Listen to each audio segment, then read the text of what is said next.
La fille a acheté une boîte entière de perles dorées. Elle a fait des heures supplémentaires pour les coudre ensemble. Tôt le lendemain matin, une robe luxueuse a émerveillé tout le monde.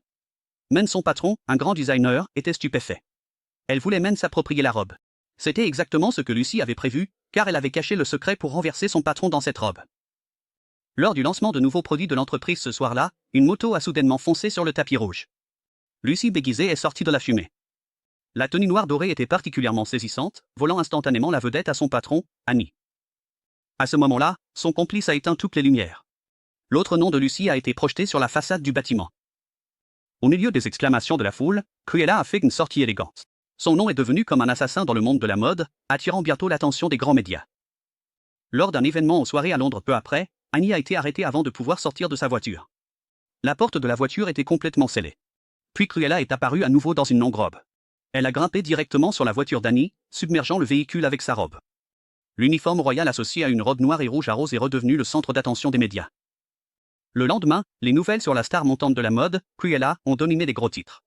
Mais comment Annie pourrait-elle permettre à quiconque de déchirer son autorité? Elle a immédiatement ordonné à ses gens de rassembler des informations. Mais cette femme, se faisant appeler Cruella, était insaisissable. Même la police n'a pas pu trouver de pistes utiles. Pendant ce temps, Cruella, jouant toujours le rôle de designer dans l'entreprise, était déjà en train de concevoir sa prochaine robe. Mais ce qu'elle ne savait pas, c'est que ses actions avaient déjà attiré l'attention d'Annie. Annie a demandé pourquoi elle se retenait. Cruella a dit qu'elle exprimait simplement son inspiration pendant son temps libre. Annie a dit, il n'y a pas de temps privé ici. Ta personne, tes créations, ton âme m'appartiennent toutes. On dirait que j'ai un autre chef-d'œuvre. Lors du défilé de mode de la semaine prochaine, Annie exhibait une robe conçue par Cruella. Soudain, un camion poubelle s'est arrêté à l'entrée. Le conducteur a actionné l'interrupteur. Un tas de vêtements est tombé du camion. Cruella s'est levée avec défiance parmi les vêtements, faisant une autre apparition avec un nouveau style. Elle a souri, puis s'est tenue sur le camion poubelle, et alors que le véhicule s'éloignait, ce tas de vêtements apparemment en lambeaux s'est révélé être une robe de 15 mètres de long. Cruella se tenait sur le camion, riant aux éclats en partant. Tous les médias se sont précipités pour prendre des photos.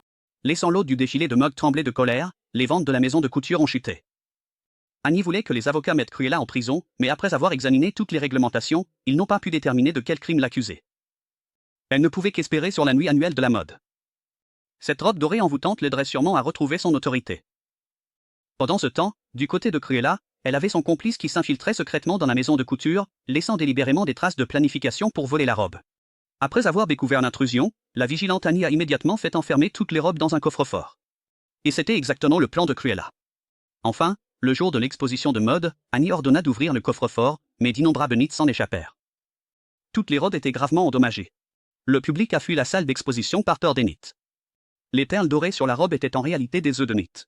La raison de manipuler Annie pour enfermer les robes dans le coffre-fort était de laisser les œufs de nids éclore sans être remarqués.